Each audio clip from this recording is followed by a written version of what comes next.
Hi folks, it's Nate Piekos of Blambot and welcome to another Lettering Live.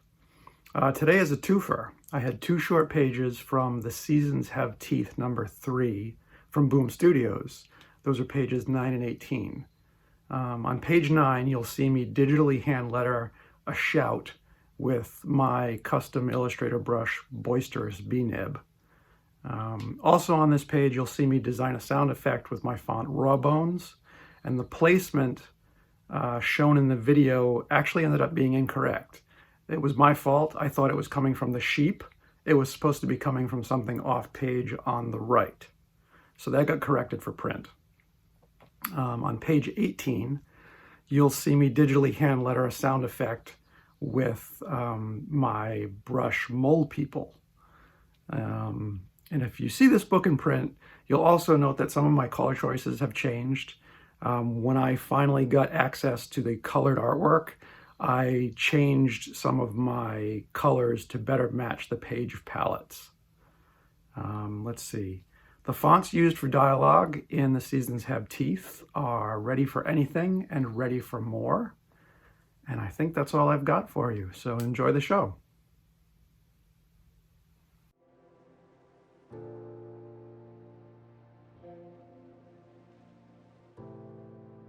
So here we go on page 9. I'm going to paste the artwork into the art layer. It's an action. It aligns the art right to the top left corner of my template. Taking a good look at the art before I dim it down to my preferred work opacity. Copying and pasting area type objects where I think I'll need them. And I use character styles to adjust the weights of my fonts, and you just saw me mess that up a couple times. So this character, his narration throughout the series is in this lowercase version of the uppercase font that I use for the rest of the text. So I switched over here. This guy has a shout in a panel coming up, so I decided to digitally hand letter the shout. So I'm using Boisterous B-Nib. It's a custom brush stroke that I created, a set of brushes. And a lot of this is just trial and error. You kind of make shapes that you like, and then you make the next shape to complement it, and so on and so on. You adjust.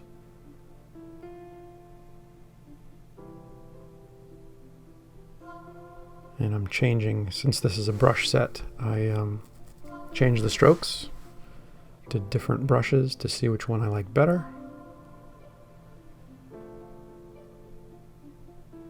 Adjust the top of that G. Gonna make the exclamation point in a second. And I'm about to make an underline for this in a moment. You can endlessly adjust these things. If you don't, make some executive decisions, you could just keep playing with these forever. Corner glitch on that one. Some vector brushes, it's something you can't really be helped at this point. You get little corner glitches sometimes. You see them there? But you can just go in and fix them.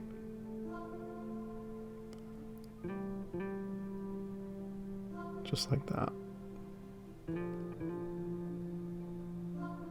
I think that squiggly underline looks better. So I grab that, paste it into my lettering layer of my template,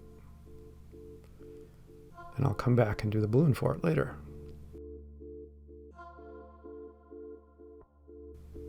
So this growl, I made a mistake here. I thought this growl was supposed to come from the mutant sheep on the left. Turns out it was something growling off panel on the right. So if you've got this comic in front of you right now, you'll notice that it does not end up where I'm designing it. I had to fix it during corrections.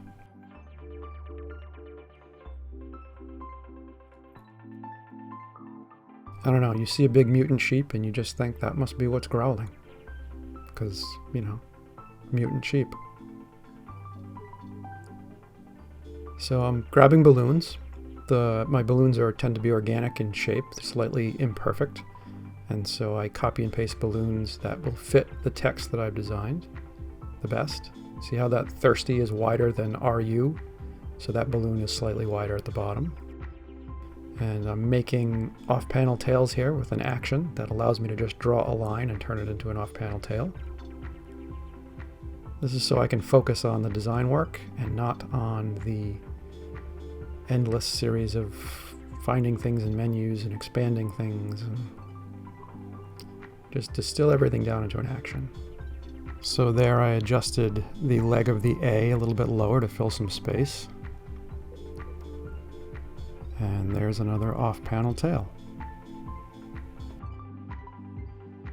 And you'll see how there's that dead space in the corner of that caption? Trimming those corners is something I picked up from old hand-lettered comics that I kind of like to emulate in the digital world. So I just added an offset path to this sound effect.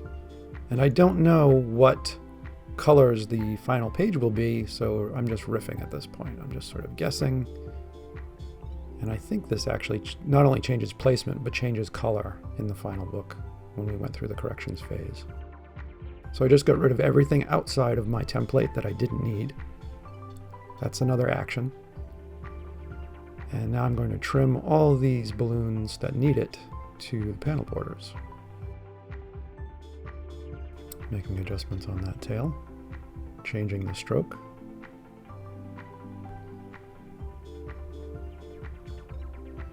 And there's a little bit of corner glitching, I think, on this balloon that needs to be corrected. Yep, right there.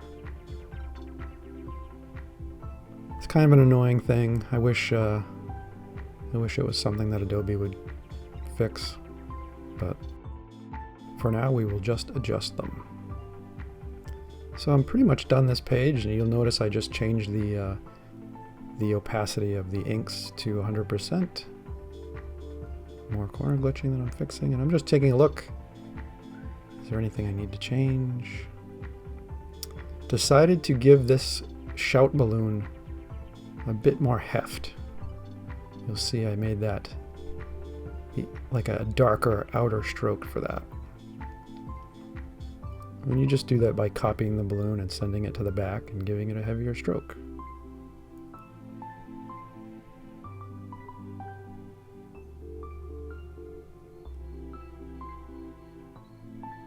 I'm going to reapply that clipping mask in a second here. This is what eats up your time. You're adjusting little things that nobody's really going to notice for more than 5 seconds. But they're important to me, so I spend the time.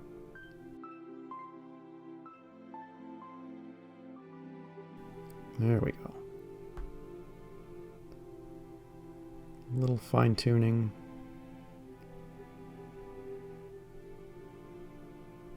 And we're going to change the page number in the template and save the file, and we're done.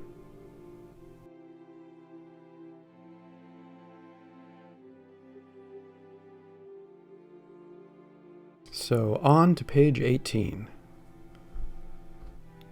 Dropping in the art on my art layer where I need it, and copying my area type objects with text where I will approximately need them. All captions on this page.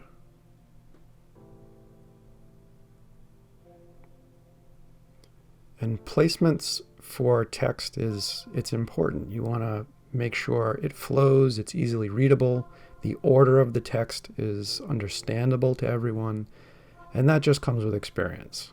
You will eventually just get good at making placements.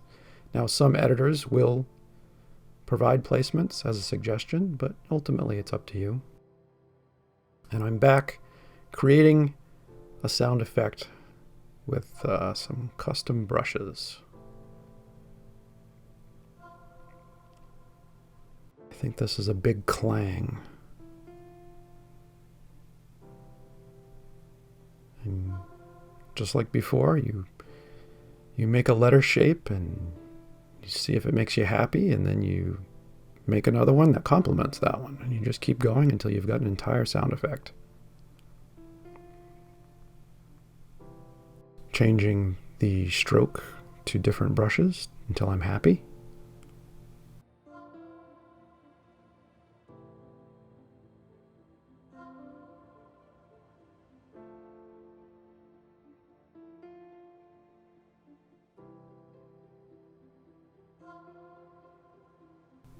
More adjustments.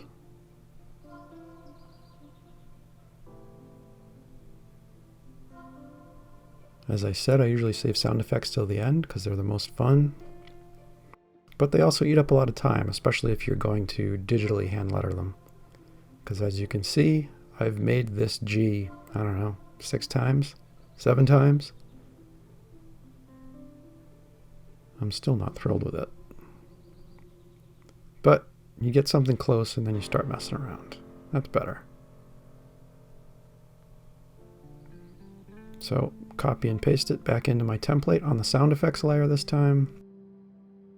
Make some other little adjustments.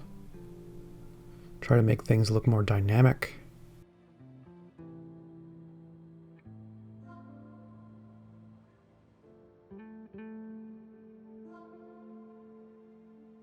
I just converted it to outlines.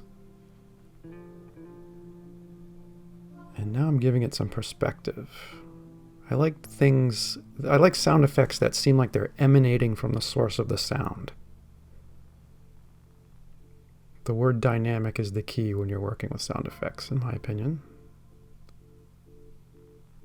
Endlessly adjusting, warping, seeing what looks good. Added an offset path there. And I'm already thinking at this point that I want to cut this a little bit behind that character's head and maybe have it overlap that caption at the top. And again, colors are undecided at this point. They're just placeholders because I haven't seen the final color of the artwork. So I paste my caption box. You'll notice the caption box isn't perfectly smooth all the way around. It's not totally uniform. It's got a little bit of sort of jiggle to the line, just to make things look subtly more organic. I'm going to trim that final caption against the panel border. That's why it kind of has a lot of space there at the top. I just applied that organic brushstroke to the caption boxes. Going in there and making a clipping mask. Zoom in close and make some adjustments. And I'll go back to my sound effect and start playing. So I got to make a clipping mask to create the illusion that that sound effect is behind this guy's head.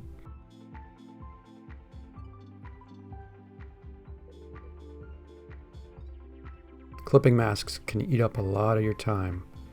You got to be mindful of your page rate when you're working on these things, because the more time you spend, the less profitable your page rate is.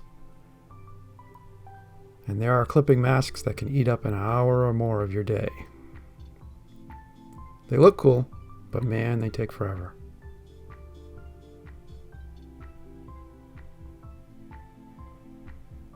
Now I'm going to send that rectangle back, chop a hole in it, and now it's clipped to the back of that guy's head.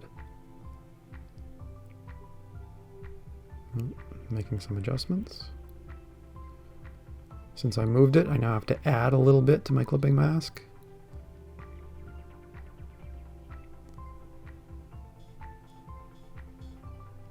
Make it all one object. Create the clipping mask again. And there we go. So we change our page number in the title block, and we're pretty much done after we've saved the file.